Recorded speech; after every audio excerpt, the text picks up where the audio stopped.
بسم اللہ الرحمن الرحیم۔ شروع اللہ کے نام سے جو بڑا مہربان نہایت رحم والا ہے۔ اشہد ان لا الہ الا اللہ وحدہ لا شریک لہ وان محمدا عبدہ ورسولہ۔ یا ایہا الذین آمنوا اتقوا اللہ حق تقاتہ ولا تموتن الا وانتم مسلمون۔ يا أيها الناس اتقوا ربكم الذي خلقكم من نفس واحدة وخلق منها زوجها وبث منهما رجالا كثيرا ونساء واتقوا الله الذي تساءلون به والأرحام إن الله كان عليكم رقيبا۔ يا أيها الذين آمنوا اتقوا الله وقولوا قولا سديدا يصلح لكم أعمالكم ويغفر لكم ذنوبكم ومن يطع الله ورسوله فقد فاز فوزا عظيما۔ أما بعد فأعوذ بالله من الشيطان الرجيم۔ هو الذي بعث في الأميين رسولا منهم يتلو عليهم آياته ويزكيهم ويعلمهم الكتاب والحكمة وإن كانوا من قبل لفي ضلال مبين۔ لائق التکریم سامعین محترم، اللہ ذوالجلال ہم سب کے خالق و مالک ہیں۔ اس کا احسان عظیم ہے کہ اس نے مخلوق کی رشد و ہدایت کے لیے 1,24,000 پیغمبروں کو مبعوث کیا۔ ان پیغمبروں کی جماعت میں سب سے آخری پیغمبر محمد الرسول اللہ صلی اللہ علیہ وسلم۔ مالک الملک نے اس مبارک ہستی کو جو مقام عطا کیا ہے وہ 1,24,000 پیغمبروں کے بشمول کائنات کے اندر نہ آج تک وہ مقام کسی کو نصیب ہوا ہے نہ قیامت تک ہو سکے۔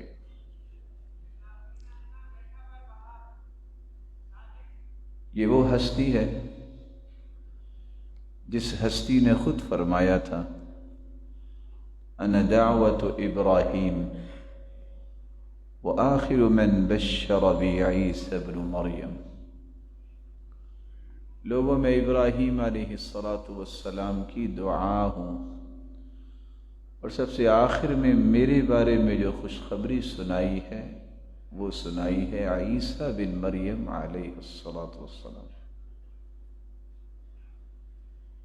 یہ وہ ہستی ہے جو فرمایا کرتی تھی انا سید ولد آدم ولا فخر۔ لوگوں میں پوری کائنات کا سرتاج ہوں لیکن فخر نہیں کرتا کیونکہ فخر میرے رب کو پسند نہیں۔ یہ وہ مبارک ہستی ہے جو فرمایا کرتی تھی انا قائد المرسلین ولا فخر۔ لوگوں میں 1,24,000 رسولوں کا قائد اور لیڈر ہوں، دنیا میں بھی اور آخرت میں بھی، ولا فخر، اور اس پر بھی میں فخر نہیں کرتا کیونکہ فخر میرے رب کو پسند نہیں۔ انا خاتم النبیین، وہ فرمایا کرتے تھے میں خاتم النبیین ہوں، میرے بعد کوئی نبی نہیں آئے گا۔ وختم بی النبیون، دوسری روایت کے الفاظ ہیں نبوت کا سلسلہ میرے ساتھ میرے مالک نے مکمل کر دیا ہے، ختم کر دیا ہے، کوئی نبی نہیں آئے گا۔ ولا فخر، اور اس پر بھی میں فخر نہیں کرتا کہ وہ میرے رب کو پسند نہیں۔ انا اکثر الانبیاء تبعا، آپ نے پانچویں بات یہ فرمائی، لوگوں قیامت کا دن ہوگا جب پچھلی قومیں بھی اکٹھی ہوں گی تو سب سے زیادہ میری امت ہوگی، اور اس پر بھی میں فخر نہیں کرتا۔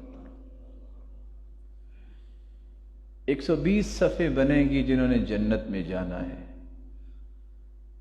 ان 120 صفوں میں سے 80 صفیں جو جنت میں جائیں گی وہ محمد مصطفیٰ کی امت سے،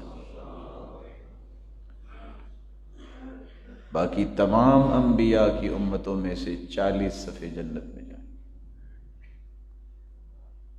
یہ وہ ہستی ہیں جو فرمایا کرتی تھی اعطیت فواتح الکلم، اعطیت جوامع الکلم، اللہ تعالیٰ نے گفتار کی وہ طاقت اور صلاحیت اور کلمات کی وہ لذت و حلاوت اور مٹھاس اگر اللہ نے عطا کی ہے تو مجھے عطا کی۔ جوامع الکلم سے میں نوازا گیا ہوں، بات بہت مختصر ہوتی ہے لیکن یوں ہی لگتا ہے کہ مثال شاید بنی ہی اس لیے ہوگی کہ دریا کو کوزے میں بند کر دیا جاتا ہے۔ اعطیت هذه الآیات من آخر سورة البقرہ، میرے مالک نے مجھے ہی عطا کی ہیں سورة البقرہ کی آخری 2 آیتیں، مجھ سے پہلے کسی پیغمبر کو نہیں دی۔ من کنز تحت العرش، اللہ نے اپنے عرش کے نیچے جو خزانے رکھے ہیں ان خزانوں میں سے یہ 2 آیتیں میرے لیے تحفے کے طور پہ پیش کی۔ اس لیے فرمایا جو اس کو پڑھ لیتا ہے سونے سے پہلے، فی لیلۃ کفتا، جس رات پڑھ لے یہ 2 آیتیں اسے کافی ہو جاتی۔ وہ ہستی فرمایا کرتی تھی اعطیت 70,000 يدخلون الجنة بغیر حساب، یہ مجھے ہی میرے رب نے عطا کیا ہے، مجھ سے پہلے کسی نبی کو بھی نصیب نہیں ہوا۔ میری امت کے 70,000 لوگ، مع کل واحد 70,000، پھر ہر ایک کے ساتھ 70,000، 70,000 کو 70,000 سے ملٹیپلائی کریں، 4 ارب 90 کروڑ لوگ میری امت میں سے جن کے چہرے وجوہہم کالقمر لیلۃ البدر، 14ویں رات کی چاند کی طرح چمک رہے ہوں گے، اور ایک ہی وقت میں ایک ہی دروازے سے آخذ بعضہم بعضا، ایک دوسرے کے ہاتھوں میں ہاتھ ڈال کے بغیر حساب و کتاب جنت میں داخل ہوں۔ یہ انعام میرے رب نے مجھے دیا ہے۔ اعطیت الکوثر، حوض کوثر اللہ نے مجھے ہی عطا کیا ہے، کسی کو نہیں کیا۔ انا فرطکم علی الحوض، میرے صحابہ میں سب سے پہلے حوض کوثر پہ آؤں گا۔ فمن ورد شرب ومن شرب لم یظم ابدا، جو آ گیا اس کو میں پلاؤں گا، جو پی لے گا نہ ختم ہونے والی بعد بری زندگی میں اسے کبھی پیاس نہیں لگے گی۔ اعطیت الشفاعہ، یہ مجھے ہی عطا کیا گیا ہے۔ کیا چیز؟ ساری دنیا پریشان ہوگی قیامت کے دن، آدم علیہ السلام کے پاس، نوح علیہ السلام کے پاس، ابراہیم علیہ السلام کے پاس، پوری کائنات اس پریشانی کے عالم میں میرے پاس آئے گی کہ میں سفارشی بنوں، میں شفاعت کروں۔ اعطیت الشفاعہ، شفاعت کرنے کا حق صرف مجھے دیا گیا ہے، میں پھر اس وقت کیا کروں گا؟ بیدی لواء الحمد، اللہ ذو الجلال میرے ہاتھ میں اپنی تعریف کا جھنڈا تھما دیں گے، اور مجھے وہ اپنی تعریفات کے محامد کے کلمات سکھائیں گے جو کسی کو نہیں سکھائے۔ میں اللہ کے عرش کے نیچے سجدہ ریز ہو جاؤں گا اور پھر اللہ کی وہ تعریف کروں گا۔ پھر میرے مالک کہیں گے ارفع رأسک واسأل تعطى واشفع تشفع، اے میرے محبوب سر اٹھائیے، آپ مانگیے ہم عطا کرتے ہیں، آپ سفارش کیجیے آپ کی سفارش قبول ہو۔ آدم فمن سواہ تحت لوائی، آدم علیہ السلام سے لے کر قیامت تک آنے والی انسانیت میرے جھنڈے تلے ہوگی۔ یہ وہ ہستی ہے، انا اول شافع و اول مشفع، لوگوں سب سے پہلے میں ہی سفارش کروں گا اور سب سے پہلے میری ہی سفارش قبول کی جائے گی۔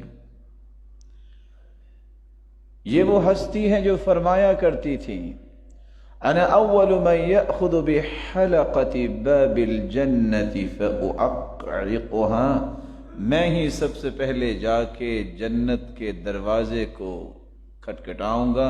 انا اول من یقرع باب الجنہ، میں ہی دروازہ کھٹکھٹاؤں گا اور میں ہی دروازہ جنت کا کھلواؤں گا۔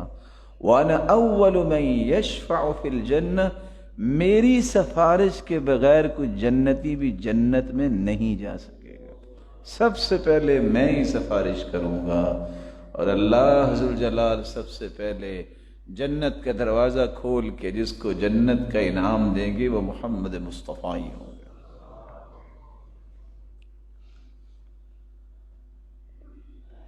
اتنی عظیم ہستی جن کے بارے میں 20 روایات کے وہ مبارک حصے میں نے آپ کے سامنے رکھے، روایات تو لمبی ہیں، میں نے صرف خلاصہ آپ کے سامنے رکھا ہے۔ دیانتداری سے بتائیے، جس کی شخصیت اور جو ہستی اس قدر عظیم ہو وہی نمونہ ہونی چاہیے نا، وہی اس لائق ہے نا کہ پوری کائنات کے لیے اسے قدوہ رول ماڈل بنایا جائے، اسے ہی انسان اپنی زندگی کا ہدف سمجھے کہ میں نے اس ہستی کے مطابق اپنے آپ کو بنانا ہے۔ یہی سیرت ہے۔ سیرت کا معنی یہ ہے، سیرت طریقے کو کہتے ہیں، راستے کو کہتے ہیں۔ سیرت طیبہ کا معنی یہ ہے کہ اس طرح کی پاکیزہ ہستی جب اللہ نے دنیا میں بھیجی نہیں ہے تو اور کون ہو سکتا ہے جس کو اپنے نمونہ بنائے؟ اسی پاکیزہ ہستی کو ہی ہر مسلمان کو نمونہ بنانا چاہیے۔ لَقَدْ كَانَ لَكُمْ فِي رَسُولِ اللَّهِ أُسْوَةٌ حَسَنَةٌ لمن كان يرجو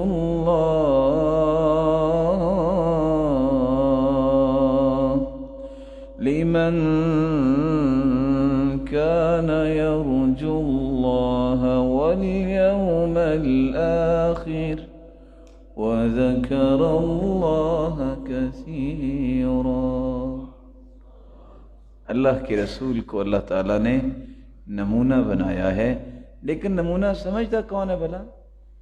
جو اللہ ذوالجلال کو راضی کرنا چاہتا ہے، جس کو آخرت یاد ہے کہ ایک دن آنے والا ہے، مجھے اللہ کے سامنے پیش ہونا ہے۔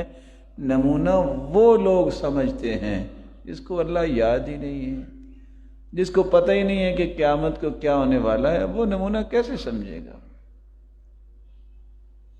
اللہ تعالیٰ نے تو فیصلہ کر دیا تھا، وَمَا كَانَ لِمُؤْمِنٍ وَلَا مُؤْمِنَةٍ إِذَا قَضَى اللَّهُ وَرَسُولُهُ أَمْرًا أَن يَكُونَ لَهُمُ الْخِيَرَةُ مِنْ أَمْرِهِمْ ومن يعص الله ورسوله فقد ضل ضلالا مبینا. جس کا تو دعویٰ ہے کہ وہ مومن ہے، وہ مرد ہو یا عورت ہو، اس کا دعویٰ کب ثابت ہوگا؟ مومن اس کو ہی کہتے ہیں کہ جب اللہ کا فیصلہ آ جائے قرآن کی شکل میں، اس کے رسول کا فیصلہ آ جائے حدیث کی شکل میں، پھر وہ اپنی مرضی نہیں کرتا. جس نے مرضی کر لی اپنی منمانی کی، اپنی خواہشات کی تکمیل کی، اپنی تمناؤں کو پورا کیا، اس نے نہ اللہ کے رسول کا فیصلہ مانا ہے نہ اللہ کے فیصلہ مانا ہے. اور جس نے اللہ اور اس کے رسول کے فیصلے کو نہیں مانا، اس سے بڑا دنیا میں گمراہ کوئی نہیں ہے. اور ایک اگلی آیت جو اس بات کو مکمل کر دے گی. آج آپ نے دیکھا اشتہارات پہ، فلیکسز پہ، بورڈز پہ کیا کچھ لکھا ہوتا، سابقے بھی اور لاکھ کے بھی. نام سے پہلے بھی 5 سے 6 چیزیں لکھی ہوتی ہیں، وہ آپ مجھ سے زیادہ پڑھ سکتے ہیں، اور نام کے بعد بھی لکھی ہوتی ہیں. بلکہ اگر کسی نے کوئی پی ایچ ڈی کی ہے تو وہ بھی لکھا ہوتا ہے. جبکہ اللہ عز و جلال نے قرآن مجید میں قسم اٹھائی ہے. اگر اللہ عز و جلال قسم نہ بھی اٹھائیں تو اس سے بڑی سچی بات ہے کسی کی. اور اللہ نے مختلف چیزوں کی قسمیں اٹھائی ہیں. یہاں آ کے اللہ نے اپنی کبریائی کی قسم اٹھا لی، اپنی عظمت کی قسم اٹھائی، اپنے تقدس کی قسم اٹھائی، اپنی جلالت کی قسم اٹھائی. فَلَا وَرَبِّكَ لَا يُؤْمِنُونَ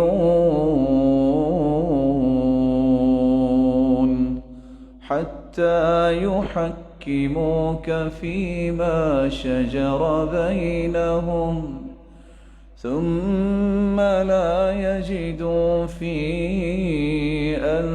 أنفسهم حرجا مما قضيت ويسلموا تسليما.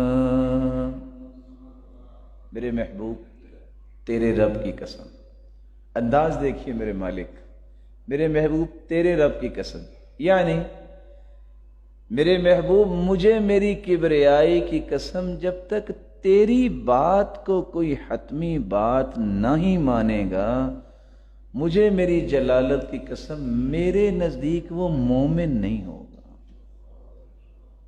اس سے بڑا فیصلہ کہاں سے لا؟ اللہ کے رسول کی بات کو آخری بات، حتمی بات، اٹل فیصلہ، اس کے بعد گنجائش نہ بچے کہ میں نے کسی اور کی بات سننی سمجھنی ہے. جب تک اس ہستی کی بات کو آخری بات نہ مان لیا جائے، اس وقت تک انسان مومن ہی نہیں ہوتا. پھر آپ نے اللہ تعالیٰ نے 2 کنڈیشنز بیان کی ہیں. وہ کیا ہے؟ حرج مما قضیت، یہ جو بات مانے تو تنگ ہو کے نہ مانے کہ بس مانی پڑے گی، نہیں، دل کی خوشی سے مانے، کیونکہ اطاعت طوعن سے ہے، اور طوعن کا مطلب ہوتا ہے دل کی خوشی سے کسی بات کو قبول کرنا. وَيُسَلِّمُ تَسْلِيمًا، ماننے کے بعد گلے شکوے نہ کرے، بس جی حدیث پہ عمل کیا ہے، کرتے ہی ہیں نا آخر. نہیں، یہ میری اور آپ کی سعادت اور خوش نصیبی ہے کہ ہم اللہ کے پیارے محبوب کے طریقوں کو اختیار کرتے ہیں. وَيُسَلِّمُ تَسْلِيمًا، اپنے آپ کو سلنڈر کر لیں. نہیں، زندگی کی اثر راحت اور لذت اور مٹھاس ہی اس وقت انسان کو نصیب ہوتی ہے جب وہ رسول اللہ صلی اللہ علیہ وسلم کی سنت کے مطابق گزارتا ہے. امام احمد بن حنبل رحمۃ اللہ علیہ کشتی میں سفر کر رہے تھے. راوی بیان کرتے ہیں میں نے سارے سفر میں دیکھا کہ یہ ذکر کیا کرتے ہیں، وہ بار بار ایک ہی چیز پڑھتے تھے، اللہم احینی علی الاسلام والسنہ. یا اللہ جب تک رکھنا اسلام اور سنت کے مطابق رکھنا۔ میں نے پوچھا اسلام آگے تو سنت تو آگے، کہتے نہیں، سنت کے بغیر اسلام کا تصور مکمل ہی نہیں ہوتا۔ ایک ساتھی بڑا غمزدہ تھا، پوچھا امام احمد بن حنبل نے آپ کیوں پریشان ہیں؟ کہتے دوست فوت ہو گیا۔ کہتے تو فکر مند کیوں؟ حل ہوا کان علی السنہ، کیا وہ سنت کے مطابق زندگی گزارتا تھا؟ قال نعم، تو بہت صالح اور نیک تھا، سنتوں کی پابندی کرنے والا تھا۔ فرمایا پھر غم اور رونے کی ضرورت نہیں ہے، ستلقاہ فی الجنہ، جنت میں تیرا رب تجھے ملا دے گا۔ یہ سنت طریقے کو کہتے ہیں۔ میرے بھائی، جب تک نمونہ جس کو اللہ نے بنایا ہے اس کا طریقہ اور سلیقہ، اس کا کردار، اس کی گفتار مجھے پسند نہیں آئے گی، میں اللہ کو پسند نہیں آ سکتا۔ اپنے آپ کو اللہ کا پسندیدہ بنانا ہے تو سب سے پہلے اس ہستی کو جس کو اللہ نے محبوب بنایا ہے اس کے ایک ایک زندگی کے زاویے کو محبوب بنا لو، تم اللہ کے محبوب بن جاؤ۔ قل ان کنتم تحبون اللہ فاتبعونی یحببکم اللہ وَيَغْفِرْ لَكُمْ ذُنُوبَكُمْ۔ میرے محبوب آپ اعلان بھی کر دیجئے۔ اعلان کیا ہے؟ اللہ سے سچی محبت کرتے ہو؟ تمہاری سچی محبت کی دلیل یہ ہوگی تم میری اتباع کرو، میری اطاعت کرو، میری فرما برداری کرو، تو سمجھ آئے گی کہ تم اللہ سے محبت کرتے ہو۔ اگر تم میری بات نہیں مانو گے اس کا مطلب یہ ہے کہ تمہارا یہ دعویٰ تو ہے لیکن یہ سچا دعویٰ نہیں ہے۔ تم اللہ ذوالجلال سے سچی محبت کرنا چاہتے ہو تو میری بات مان لو۔ یہ اللہ کے رسول صلی اللہ علیہ وسلم کی طرف سے اللہ نے اعلان کروا دیا۔ کیا ہوگا؟ یحببکم اللہ ویغفر لکم ذنوبکم، وہ اللہ تمہیں بھی اپنا محبوب بنا لے گا اور تمہاری زندگی کے گناہوں کو معاف کر دے گا۔ سیرت طیبہ کے اس قدر وسیع عناوین ہیں کہ کسی ایک عنوان کو بھی لے لیا جائے تو اس کا حق ادا نہیں ہو سکتا۔ میں اس انتہائی اختصار سے اس مبارک سیرت کے کچھ نمونے پیش کرنے کے بعد جس موضوع کی طرف آپ کو لانا چاہتا ہوں، جس کو آج امت بھول گئی یا بھولنے کے قریب ہے، جس کی مجھے اور آپ کو بہت ضرورت ہے، وہ کون سا رویہ ہے؟ نعرے سب لوگ لگا رہے ہیں، سیرت کو بیان کرنا اس سے بڑی سعادت ہی کوئی نہیں ہے، یہ بھی لوگ بیان کر رہے ہیں، کتابیں چھپ رہی ہیں، تقسیم ہو رہی ہیں، کمپٹیشنز ہو رہے ہیں، بہت عمدہ کام ہے۔ لیکن سیرت کا ایک یہ بھی تو زاویہ ہے کہ اللہ کے رسول صلی اللہ علیہ وسلم نے اپنے صحابہ کی تربیت اور تزکیہ کیا تھا۔ میری اور آپ کی تربیت اور تزکیہ کہاں ہے؟ جب تک یہ پہلو تشنا رہے گا، میری بات کو یاد رکھیے گا، میں آپ کا بھائی ہوں، جب تک تربیت اور تزکیے کا پہلو تشنا رہے گا، جتنی بھی تم خوابیں دیکھتے ہو نیکی کی، کبھی بھی یہ پوری نہیں ہو سکی۔ کیا تربیت تھی ان صحابہ کی؟ اسلام سے پہلے لوگ ان کو برائی کا مخزن کہتے تھے، لیکن اسلام قبول کیا اور رسول مقبول صلی اللہ علیہ وسلم نے تزکیہ کیا، ان کی تربیت فرمائی، پھر ان کی حالت کیا ہو گئی؟ ادھر جان نکل رہی ہے اور وہ کیا کہہ رہے ہیں صحابی؟ فزت ورب الکعبہ، اللہ کی قسم میں کامیاب ہو گیا۔ یعنی میں اس کلمے پہ حیران ہوں کہ میرے مالک نے اپنے محبوب کو ساتھی کتنے پیارے دیے تھے۔ جان نکل رہی ہے، یہاں جان نکل رہی ہو، وہاں قرآن مچا ہوتا ہے، کیا ہو گیا؟ اور وہ کیا کر رہے ہیں؟ فزت ورب الکعبہ، اللہ کی قسم کامیاب ہو گیا۔ سامنے دشمن ہیں اور پتہ ہے کہ اگلے چند لمحات کے بعد ٹکڑے ہو جائیں گے، اور وہ کہہ رہے ہیں واہن لریح الجنہ، پیچھے ہٹ جاؤ، مجھے تو یہاں سے جنت کی خوشبو آ رہی ہے۔ وہ کیسے لوگ تھے؟ تزکیہ اور تربیت کی روشنی میں انہوں نے زندگی گزاری۔ تو حالت کیا ہے؟ بھوک لگی ہوئی ہے، جہاد ہو رہا ہے، جلدی سے ایک کھجور نکالی، دوسری نکالنے لگے اور کہتے ہیں چھوڑو، باقی جا کے جنت ہی کھائیں گے۔ یہ وہ راز ہے، جب تک میں اور آپ نہیں سمجھیں گے میرے بھائیو، اس وقت تک ہماری زندگیوں میں لذت نہیں آئے گی۔ آپ صلی اللہ علیہ وسلم نے تربیت اور تزکیہ کیسے کیا؟ مجھے اور آپ کو کس بات کی ضرورت ہے؟ سب سے پہلے 5 چیزیں ہمیں یاد رکھنی چاہیے۔ تزکیہ کا مطلب کیا ہوتا ہے؟ سنوارنا، عمدہ بنانا، خوبصورت بنانا، ایکسیلنس کے درجے پہ اپنے آپ کو لے جانا، پیوریفیکیشن کرنا۔ کس چیز کی؟ فکر کی، ارادے کی، قول کی، عمل کی، معاشرے کی۔ جب تک میرا فکر پاک نہیں ہے، میرے افکار اور تصورات اور نظریات پاکیزہ نہیں ہیں، میرا تزکیہ نہیں ہو سکتا۔ میرے فکر میں کیا ہونا چاہیے؟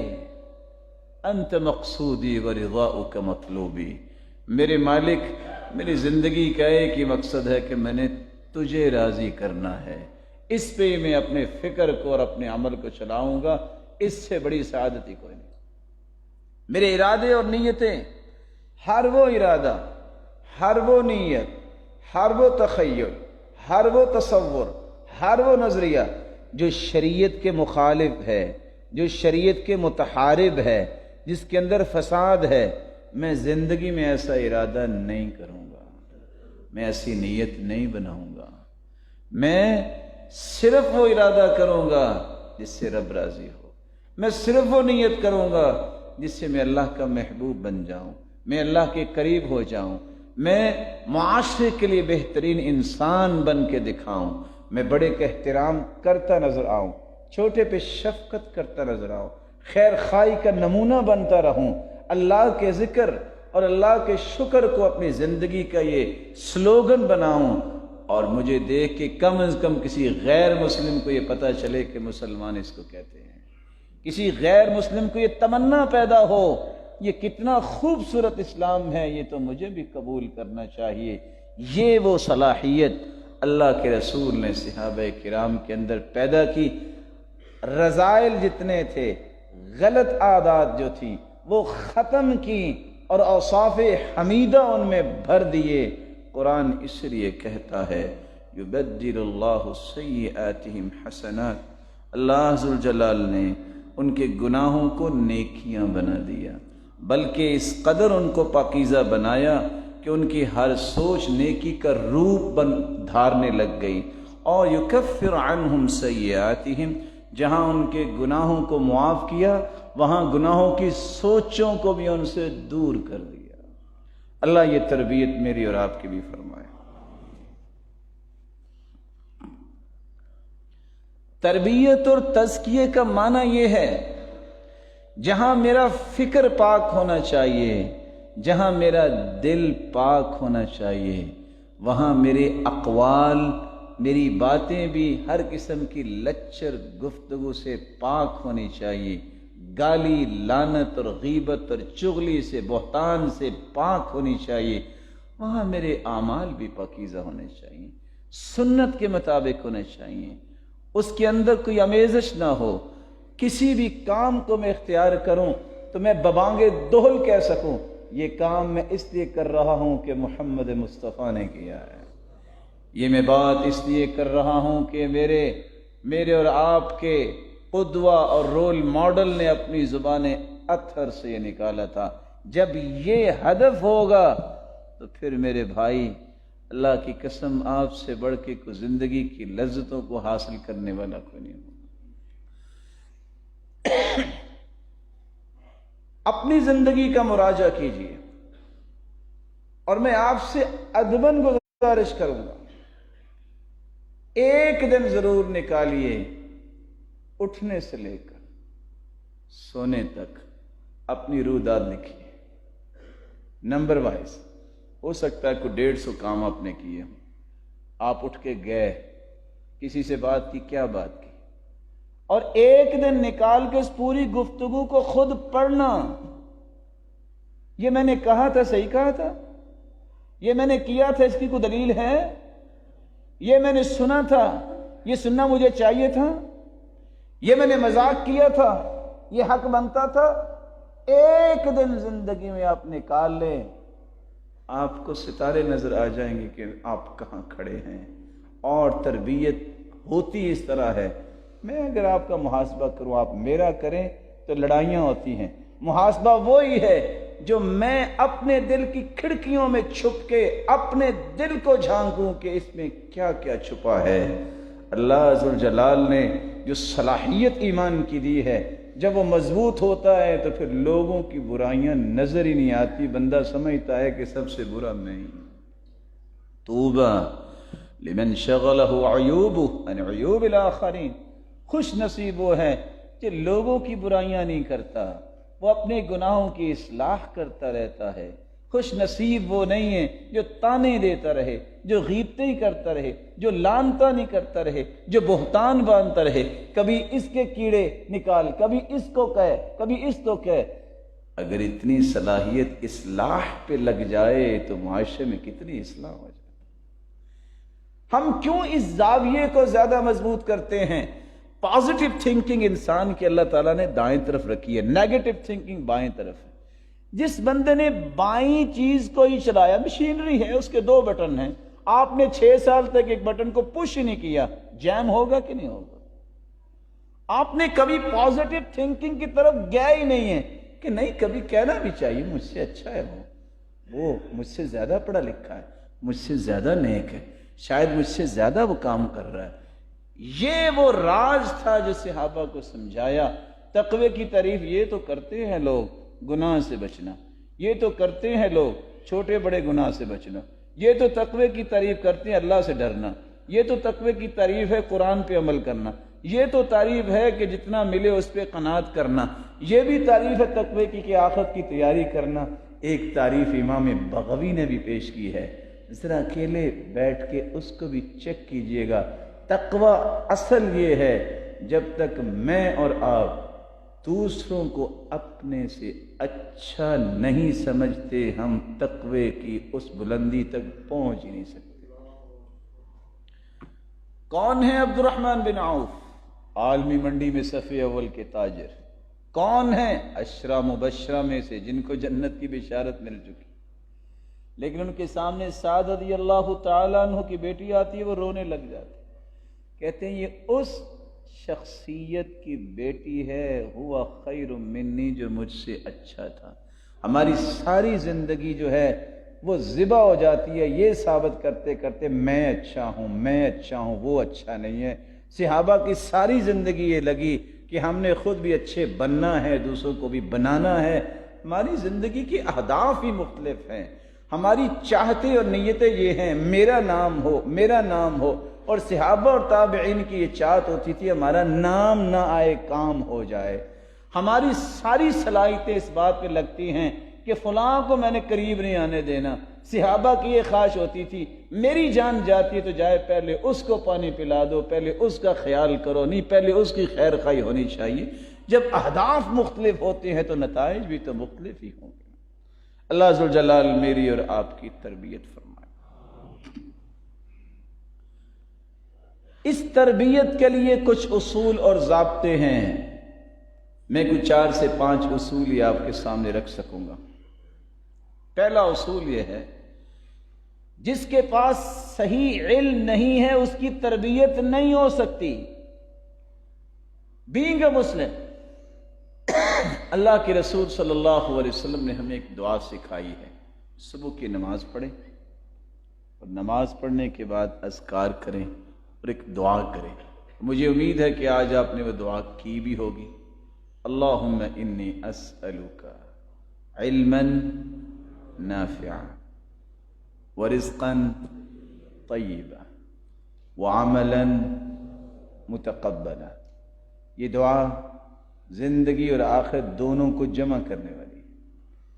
اللہ معرفت وہ دے، علم وہ دے جس کا مجھے نفع ملے، میری بیوی کو نفع ملے، میرے بچوں کو نفع ملے، میرے گھر کو، میرے خاندان کو، میرے قبیلے کو، میری بستی، میرے شہر کو، اور میرے معاشرے اور میری قوم و ملت کو. اللہ رزق وہ دے جو پاک رزق ہے. اور آخری بات، ان دونوں سے بڑی بات، اللہ عمل وہ کروانا جو تیری بارگاہ میں قبول ہو جائے. سچ بتائیے کوئی چیز بچی؟ معرفت یہ انسانی زندگی کی وہ ترقی کے منازل ہیں. حلال لقمہ، اس سے بڑا نیک بندہ ہی کون ہے جو حلال کھاتا ہے. اور عمل قبول ہو جائے، اس سے بڑی سعادت ہی کونی ہے جس کو یہ تینوں نعمتیں مل جائیں. دیانتداری سے بتائیے، جس بیچارے کمزور مسلمان کو پتہ ہی نہیں ہے کہ یہ دعا بھی پڑھنی ہے، وہ تربیت کی امید کر سکتا ہے؟ اور اللہ کے رسول ہر روز دعا یہ پڑھتے تھے، یا اللہ کون جس جیسا عالم اللہ نے دنیا میں بھیجا ہی کوئی نہیں. اتنی بڑی ہستی ہونے کے باوجود وہ دعا کرتے، اللہ علم وہ دینا جس کا نفع ملے. اللہ اس سے بڑی پاکیزہ اور معصوم ہستی اللہ نے بھیجی کوئی نہیں. اور وہ کہتے تھے، یا اللہ حلال مال دینا، پاکیزہ مال دینا، حرام کے قریب نہ جانا. دیانتداری سے بتائیے، اگر اللہ کے پیارے پیغمبر کے بھی اعمال اللہ کو پسند نہیں آئیں گے تو کس کے آئیں گے؟ لیکن دعا کیا کر رہے ہیں؟ امت کو کیا سکھا رہے ہیں؟ یا اللہ عمل وہ کروانا جس کو تو قبول کر لے. علم جب تک صحیح نہیں ہوگا، نفع مند نہیں ہوگا، اس وقت تک امت دھکے تو کھائے گی لیکن اس کو خوشیاں نصیب نہیں ہوں گی. صحابہ کرام نے بھی علم سیکھا، کوئی پریشانی. رسول اکرم صلی اللہ علیہ وآلہ وسلم نے صحابہ کو جو علم سکھایا، وہ علم تھا کیا؟ یہ بھی جانیے. اس کے علم کا ایک زاویہ یہ تھا، صحابہ کرام کو اللہ کے رسول نے فرمایا، ساری دنیا اگر جمع ہو جائے نا تمہیں نقصان دینے کے لیے، تو میرے صحابی تمہیں نقصان نہیں دے سکتی جب تک تیرے رب کا فیصلہ نہیں ہوگا. سچ بتائیے، علم اس وقت دنیا میں ہے؟ ہمارا یہ ہوتا نا یہ میں نے کام ہے نا کہ اس بندے نے مجھے مار دینا، یعنی موت اس کے ہاتھ میں، یہ ناراض ہو جائے گا، اس کو راضی کرنا ناراض کرنا اس کے ہاتھ میں، اللہ کے ہاتھ میں. اس علم کی دھجیاں اکھیڑی گئیں جس کے نتیجے میں بدعملی آئی ہے. ہمارے پاس علم ہے کیا؟ علم ہے ہی وہ جس کو اللہ نے وحی کہا ہے. وحی کی بنیاد پہ انسانوں کی تربیت ہوتی ہے. مگر سردار تو اس وقت بھی تھے مکے میں، سردار تو حبشہ میں اس وقت بھی تھے، کیسر و کسرا کے بھی بادشاہ تھے، لیکن اصل تربیت آ کے کی ہے تو وحی کے علم نے کی ہے، جس کو اللہ نے علم کہا ہے، جس کو وحی بنا کے بھیجا ہے، فرشتوں کے ذریعے بھیجا ہے، سکھایا ہے اپنے پیغمبر کو، بتایا ہے، سمجھایا ہے، پریکٹیکل بھی کروایا ہے. اب فرشتہ جو ہے، اگر اس روایت کو آپ تھوڑا سا چیک کیجئے، فرشتے تو کھاتے پیتے نہیں ہیں نا، لیکن جب فرشتہ وضو سکھانے آیا ہے تو اللہ کے رسول فرماتے ہیں جب وضو کیا تو فرشتے نے بھی چلو پانی لیا اور چھینٹے لگائے جیسے ہم بھی وضو کر کے لگاتے ہیں. اب فرشتہ تو کھاتا پیتے نہیں ہے، فرشتہ تو قضاء حاجت نہیں کرتا، فرشتہ تو نہیں ایسے کام جاتا جو انسان کی ضرورت ہے، لیکن سکھانے کے لیے اللہ نے ایک ایک رویے کو سکھایا ہے. یہ سارا دین اللہ ذوالجلال نے اپنے پیغمبر کو سکھایا. آج بھی کھلی کتاب قرآن مجید موجود ہے، آج بھی جملہ کتب حدیث 10 زبانوں میں ترجمہ موجود ہے. میں آپ کو اللہ کا واسطہ دے کے کہتا ہوں، آپ مجھے صرف ایک بات دیانتداری سے بتائیے، اگر ہم ساری دنیا بھی اللہ کے رسول سے محبت کریں تو کسی ایک صحابی کی محبت کا مقابلہ ہو سکتا ہے؟ ہو سکتا ہے؟ نہیں ہو سکتا. اشارہ ابرو پہ جان چھڑکنے والے صحابہ، جتنی محبت ان کو تھی ہم تو سوچ بھی نہیں سکتے، ہماری سوچ وہاں تک سفر ہی نہیں کر سکتی۔ کتنے صحابہ تھے؟ حجۃ الوداع کے موقع پہ 1,44,000 صحابہ تھے۔ کتنے صحابہ تھے؟ آواز نہیں آئی۔ آپ میرے بھائی ہیں، اس بات کو سمجھنے کے لیے آپ کو تھوڑی سی زحمت دے رہا ہوں۔ کتنے صحابہ تھے؟ یہ وہ صحابہ ہیں جو نمونہ ہیں میرے اور آپ کے لیے۔ فَإِنْ آمَنُوا بِمِثْلِ مَا آمَنْتُمْ بِهِ فَقَدِ اهْتَدَوْا۔ ان جیسا ایمان ہوگا تو ایمان ہمارا کنسیڈر ہوگا، وگرنہ ہمارا ایمان اللہ کے ہاں کنسیڈر نہیں ہوگا۔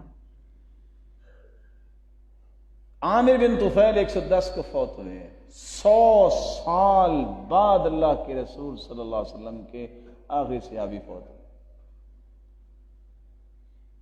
اگر آپ سمجھتے ہیں میں آپ کو بہت اچھا اور نیک انسان سمجھ کے سوال کیا ہے، اللہ آپ کو اور اچھا بنائے، 100 سال صحابہ زندہ رہے آپ صلی اللہ علیہ وسلم کے بعد، کسی بھی صحابی نے آپ صلی اللہ علیہ وسلم کی خوشی میں کوئی ڈھول، کوئی دھمال، کوئی جلوس، کوئی جھنڈیاں، اس چیز کا اہتمام کیا؟ آپ میرے بھائی ہیں، ٹھنڈے دل سے سوچئے، بات کو سمجھنے کی کوشش کیجیے۔ ضد انسان کو حق سے دور کر دیتی ہے، غلط زبان انسان کو حق سے دور کر دیتی ہے۔ ہم بھائی بھائی سمجھے، صحابہ سے بڑھ کے کوئی محب تھا کہ نہیں؟ اور اس سے پہلے اگر آپ اصول سمجھے، نیکی وہ ہے جس کو اللہ ذو جلال نے حکم دیا۔ کسی بھائی سے پوچھئے، بھائی یہ انداز اپنانا اللہ کے رسول صلی اللہ علیہ وسلم کی ولادت پر، یہ نیکی ہے کہ برائی؟ وہ کبھی نہیں کہے گا برائی، نیکی ہے۔ اس نیکی کو اللہ عز و جلال نے اپنے پیغمبر کو بتایا کہ نہیں بتایا؟ کیا جی؟ نیکی تو وہ ہے نا جو وحی کے ذریعے پتہ چلے۔ بتایا اللہ کے رسول کو کہ میرے پیغمبر ایسا کرو۔ آپ بھی تو اپنی نبوت کے 23 سال گزارے نا، آپ نے کتنی مرتبہ یہ کام کیا؟ صحابہ بھی تو رہے، چلو یہی بتا دو کہ اللہ کے رسول نے اس نیکی کا حکم صحابہ کو دیا؟ اگر نہیں دیا ہے تو ہم سب کرنے کو تیار ہیں۔ ہماری جرت کیا ہے؟ ہماری حیثیت کیا ہے؟ حدیث اور قرآن نہیں ہے تو ہماری قیمت کیا ہے؟ اگر یہ بات اللہ کے رسول سے ثابت نہیں ہے پھر اس کو دین کیسے آپ کہہ سکتے ہو؟ اللہ سے پھر ڈر جانا چاہیے، اللہ کے پیارے پیغمبر کا طریقہ اختیار کرنا چاہیے۔ پوچھا آپ سوموار کو روزہ کیوں رکھتے ہیں؟ فرمایا فیہ، یہ وہ مبارک دن ہے جس میں میں پیدا ہوا، یہ وہ دن ہے جس میں میرے اعمال پیش ہوں گے۔ ہر شخص کے اعمال پیش ہوتے ہیں، اور میں چاہتا یہ ہوں کہ میرے اعمال میرے رب کے پاس جائیں تو میں روزے کی حالت میں۔ آپ کتنے خوش نصیب ہیں مسجد میں بیٹھے، لیکن کتنے لوگ جو ہیں وہ نیکی کا نام لے کے جمعے سے بھی محروم ہوں گے۔ یہ علم کی اصل بات ہے۔ علم اس کو کہتے ہیں جو وحی سے ثابت ہو، وحی قرآن کو کہتے ہیں، وحی حدیث کو کہتے ہیں۔ جو علم اللہ کی طرف سے نہیں آیا وہ تمہیں اللہ سے نہیں جوڑے گا، جو اللہ کی طرف سے علم آیا وہ تمہیں اللہ کے قریب کرے گا۔ اس لیے دعا یہ کیا کرے، اللہم انی اسألک علما نافعا، اے اللہ مجھے نفع مند علم عطا فرما جو تو نے انبیاء کو، صحابہ کرام کو عطا فرما۔ ورزقا طیبا، اللہ پاکیزہ رزق دے۔ آپ نمازی بیٹھے ہیں، ویسے سچ بتائیے گا آپ کی غیرت گوارا کرتی ہے کہ آپ اپنے بھی کسی شادی پہ بھی موسیقی یا ڈھول یا دھمال ڈالیں؟ بولیے۔ تو پھر اللہ کی اس مبارک، اس پسندیدہ اور محبوب کے نام پہ اس طرح کی برائی ہو تو برائی بڑی ہوگی کہ چھوٹی ہوگی؟ سوچئے تو صحیح۔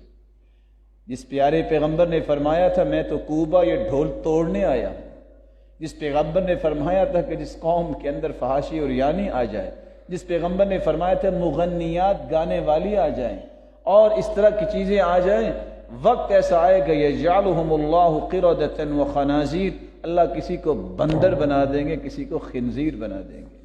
اس پیغمبر کی خوشی کو اس انداز سے منانا کہ اسی کی نافرمانی کر کے اللہ عز و جلال مجھے سیدھا راستہ نصیب فرمائے۔ رسول اکرم صلی اللہ علیہ وسلم نے جو علم دیا اس کی حفاظت بھی کی۔ صحیح مسلم کی روایت ہے، رسول اکرم صلی اللہ علیہ وآلہ وسلم نے فرمایا اللہم انی اعوذ برضاک من سخطک، اللہ علم تو یہ ہے میں صرف تیری رضا چاہتا ہوں، ایسی تعلیمات مجھے نہیں چاہیے کہ جس سے میرے مالک تو ناراض ہو جائے۔ رب کی ناراضگی والا علم جو ہے وہ تو کافروں کے پاس بھی ہے۔ کتنے ہیں 7.5 ارب لوگ دنیا میں، مسلمان کتنے ہیں 1.5 ارب، 6 ارب تو کافر پہلے بھی علم رکھتے ہیں، لیکن کون سا علم؟ کبھی نماز پڑھی، پیغمبر کو مانا انہوں نے، اللہ کو مانا انہوں نے؟ اگر علم کی بات ہی ہے، معلومات اکٹھی کرنا ہی ہے اور کتابیں لکھنا ہی ہیں اور کتابیں پڑھنا ہی ہیں، بوجھ اپنے اوپر لادنا ہے، تو وہ تو کافروں نے بھی بہت سارا کام کیا ہے، تم نے کیا کمال کیا ہے؟ کمال یہ ہے کہ تم وہ علم حاصل کرو جس سے تم اللہ کے محبوب بن جاؤ، جس سے تم اللہ کے قریب ہو جاؤ۔ وہ انبیاء کو اللہ نے علم دیا، وہ صحابہ کو اللہ نے علم دیا، اس کو وحی کا نام دیا، اس کو قرآن کا نام دیا۔ پہلے انبیاء کے پاس تورات اور زبور اور انجیل آئی، صحف ابراہیم، صحف موسیٰ آئے، وگرنہ لوگ اس وقت بھی تو آخر کچھ پڑھتے لکھتے ہی تھے۔ اصل علم وہ ہے جس کو وحی کا علم کہتے ہیں۔ اللہ یہ علم ہم سب کو نصیب فرما دے۔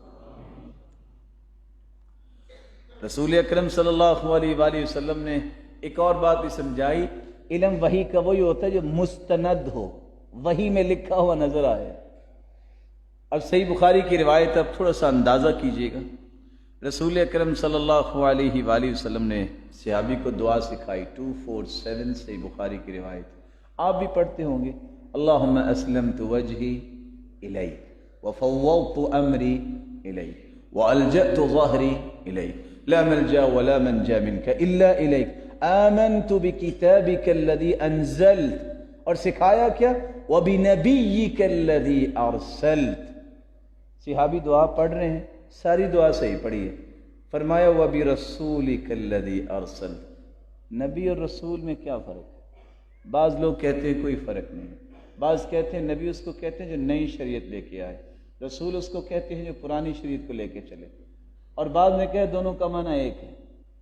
آپ صلی اللہ علیہ وسلم نے پھر روکا، کہا نہیں، وَبِنَبِيِّكَ الَّذِي أَرْسَلَ، تمہیں اتنی بھی اجازت نہیں ہے کہ نبی کی جگہ پہ رسول کا لفظ استعمال کرو۔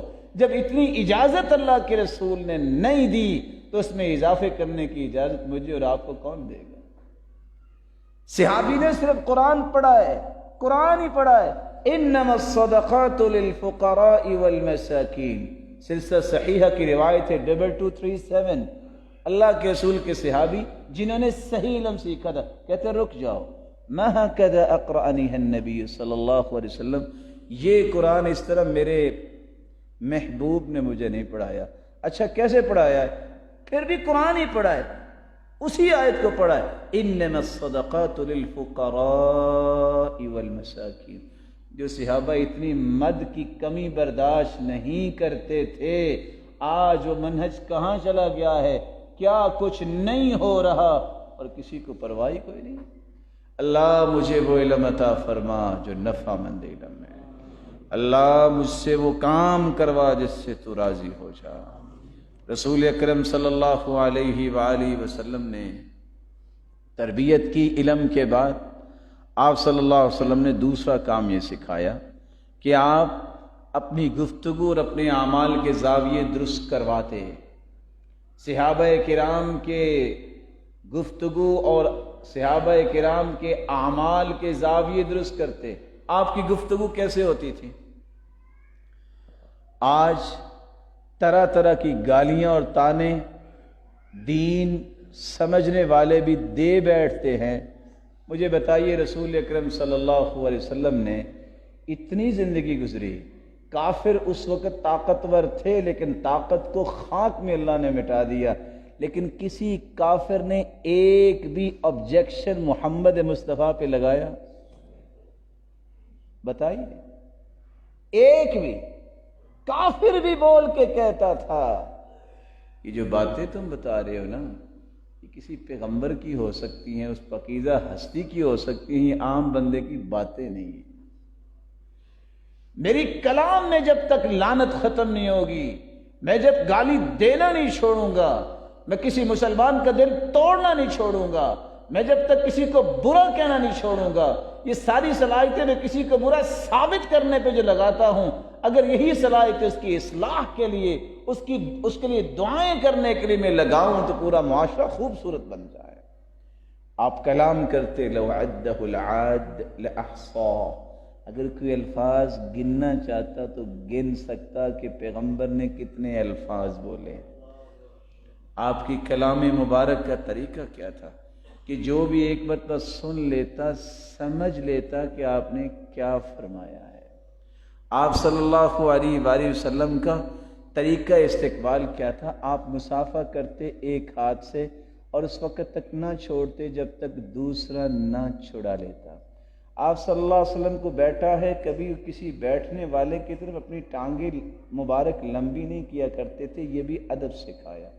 آپ سے کوئی بات کرتا تو کان جو اپنے منہ میں نہ لیتا، تھوڑا سا فاصلہ رکھ کے بات کرتا، یہ ادب سکھایا ہے۔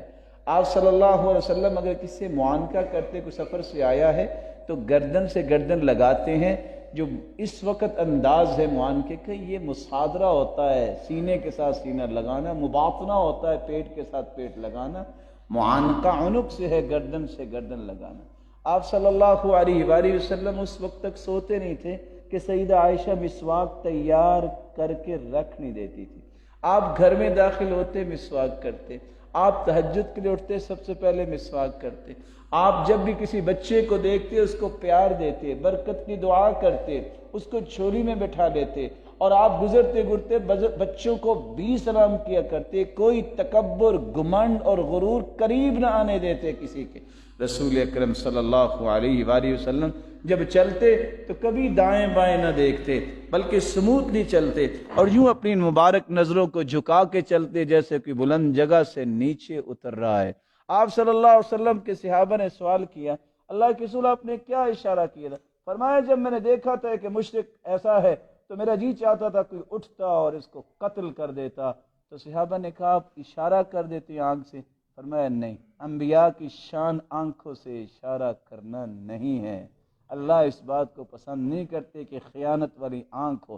آداب سکھائے ہیں، آپ کسی سے بات کریں، کسی کے پاس جانا اجازت لے کے جائیں، اور امام اوزاعی سے پوچھا کسی نے کہ بڑے تو کسی کے گھر اجازت لے کے جائیں، بچے کتنی عمر کے ہوں جب وہ اجازت لے کے جائیں؟ قال 4 سنین، 4 سال بچے کو سکھاؤ بیٹا کسی کے گھر جاتے ہیں تو اجازت لے کے جاتے ہیں۔ رسول اکرم صلی اللہ علیہ وآلہ وسلم نے یہ طریقہ تربیت دیا تھا۔ سب سے پہلے خود کیا، اپنے سارے خاندان کو اکٹھا کیا۔ آج میٹرک میں پاس ہو جائے، 4 لاکھ کا کھانا بناتا ہے صرف بتانے کے لیے کہ میرے بچے نے جو ہے وہ فرسٹ گریڈ حاصل کیا ہے۔ اے لیول او لیول پاس کر لے تب بھی دعوتیں ہوتی ہیں، حتیٰ کہ ختنے تک کی دعوتیں۔ کبھی اس لیے بھی دعوت کیا کرو جو محمد مصطفیٰ نے کی تھی، یا بنی عبد المطلب انقذوا انفسکم اشتروا انفسکم من النار، اے بنی عبد المطلب اپنے آپ کو جہنم سے بچا لو۔ یا بنی عبد مناف، اے عبد مناف کے بیٹو، ان کو بھی بلا لیا، پھپھو کو بھی بلا لیا، بیٹی کو بھی بلا لیا، سارے خاندان کو اکٹھا کر کے صرف ایک ہی بات کہی، میں قیامت کو تمہارے کام نہیں آؤں گا، اپنے اعمال درست کر لو۔ بیٹی کو بھی کہا سلینی من مالی ما شئتی، جو چاہتی ہو مانگو، جو میرے پاس ہوا میں دے دوں گا۔ سأبلھا ببلالھا لا اغنی عنک من اللہ شیئا، میں قیامت کو تیرے کام نہیں آؤں گا۔ زندگی میں ایک مرتبہ تو خاندان کو بلا کے دین کی سچی دعوت پیش کر دو، ایک مرتبہ تو یہ دعوت کرنے کی کوشش کرو۔ بڑی دعوتیں کھائی ہوں گی آپ نے، کھلائی ہوں گی، ایک مرتبہ تو تربیت کے لیے، تزکیے کے لیے کوئی ایسی دعوت کا اہتمام کرو، خاندان کے سارے افراد ہوں اور ان کو پیش کرو۔ یہ اللہ کا قرآن کہتا ہے، یہ اس کے رسول کا فرمان کہتا ہے۔ اللہ مجھے اور آپ کو عمل کی توفیق دے۔ وما علیہ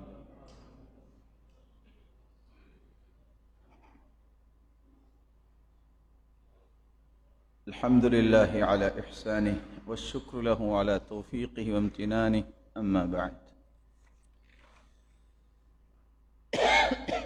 آپ صلی اللہ علیہ وسلم نے تربیت کی ہے صحابہ کی، اسی لیے وہ ہم سب کے لیے نمونہ بنے ہیں۔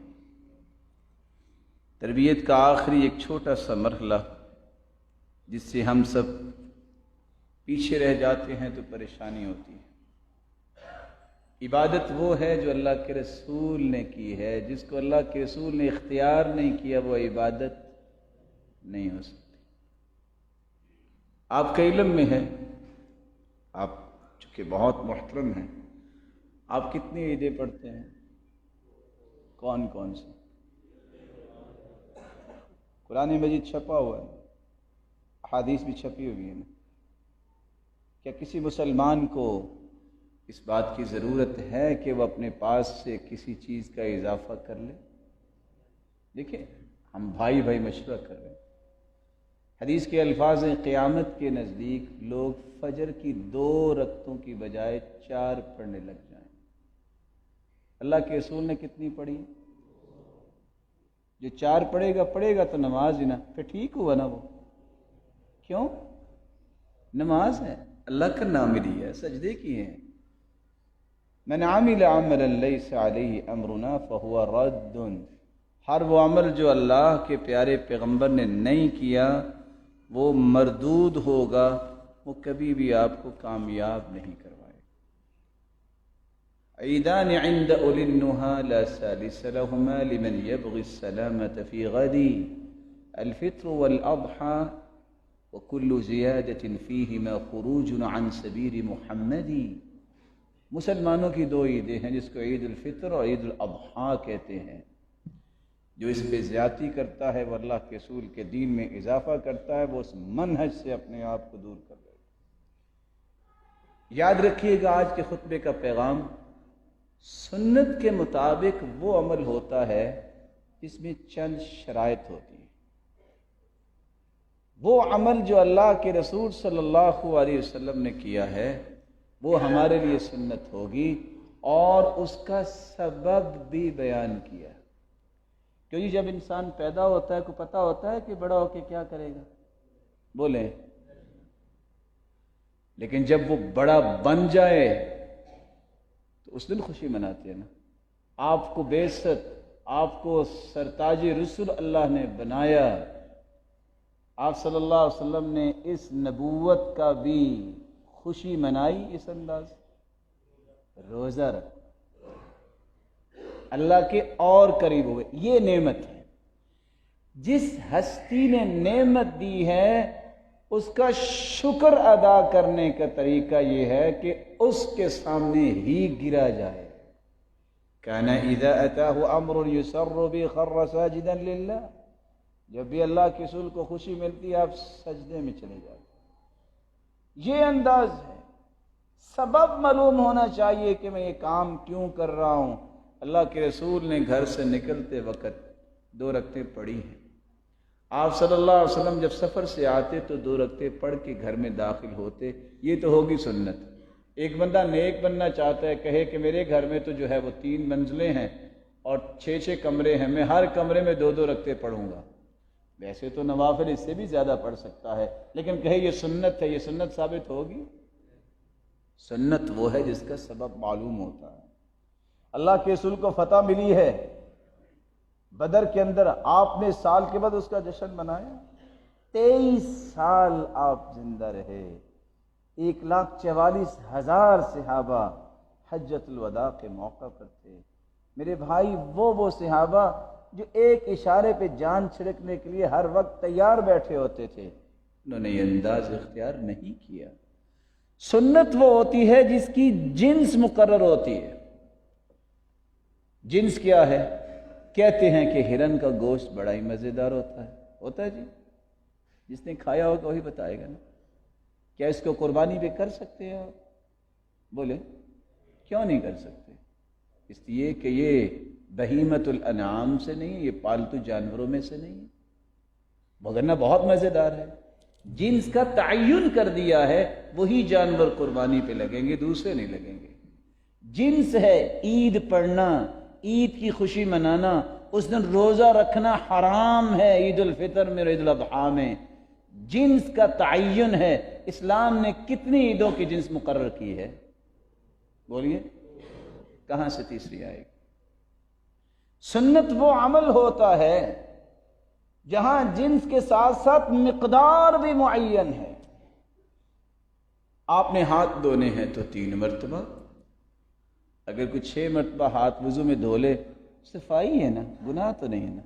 لیکن حدیث کیا کہتی ہے؟ فقد اعتدى او ظلم فقد اخطا، اس نے گناہ بھی کیا، زیادتی بھی کی، ظلم کیا۔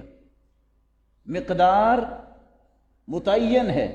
اسلام نے عیدوں کی بھی مقدار کتنی متعین کی ہے؟ بولیں، اگر اس میں اضافہ ہوگا تو کیا ہوگا؟ یہ مفہوم آپ خود سمجھ جائیں۔ سنت وہ عمل ہوتا ہے جس کی ترتیب بھی طے ہوتی ہے۔ اب وضو کرتے ہیں تو پہلے کیا کرتے ہیں؟ بولیے، ہاں، ہاتھ دھوتے ہیں۔ بندہ بیٹھا بیٹھا کہہ دے یار وضو ہی کرنا نا، اور پہلے بیٹھے بیٹھے پاؤں دھوتے ہیں، اٹھ کے بعد میں جو ہے وہ چہرہ دھو لیں گے، وضو ہو جائے گا؟ نماز ہی پڑھنی ہے نا۔ ہم پہلے کیا کرتے ہیں؟ قیام، پھر رکوع، پھر سجدے۔ کوئی کہے بوڑھا آدمی ہوں، ایسی اتنا تشدد اسلام میں نہیں ہے، بیٹھے بیٹھے پہلے 2 سجدے کر لے، بعد میں کھڑے ہو کے رکوع میں، کہتے بعد میں کھڑے ہو کے قیام بھی کر لیں گے، نماز ہو جائے گی؟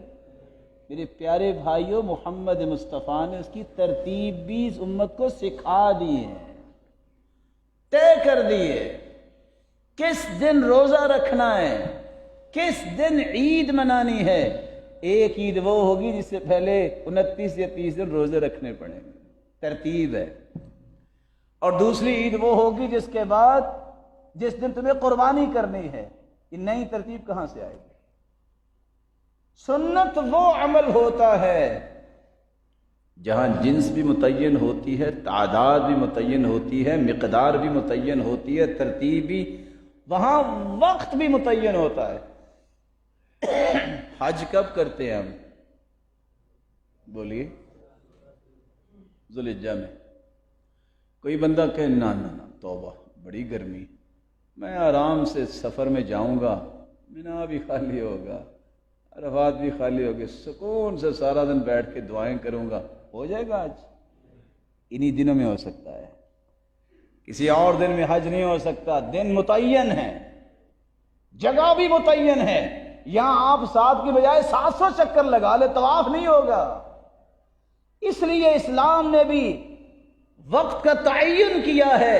یا روزوں کے بعد عید آتی ہے، یا قربانی کے موقع پہ عید آتی ہے، باقی ایام میں عید نہیں آتی۔ اللہ ذوالجلال مجھے اور آپ کو سمجھ عطا فرمائے۔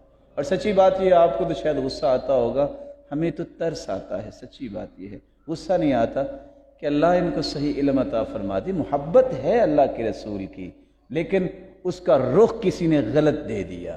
رخ یہ ہے جو صحابہ نے اپنی محبت کا اظہار کیا، اپنی زندگیاں لگا دی، خیر کے کاموں میں آگے بڑھے، جو اللہ کے رسول نے فرمایا اس کو لے کے آگے چلے۔ یہ اصل محبت ہے، یہ اصل اطاعت ہے۔ اللہ یہ مجھے اور آپ کو نصیب فرمائے، اور آپ سب کو اپنے محبوب کی رفاقت نصیب فرمائے۔ جتنے روشن چہرے بیٹھے ہیں، اے اللہ ان سب کو قیامت کے دن جنت الفردوس میں جمع فرما اور اپنے دیدار کا مستحق بنا۔ وآخر دعوانا الحمد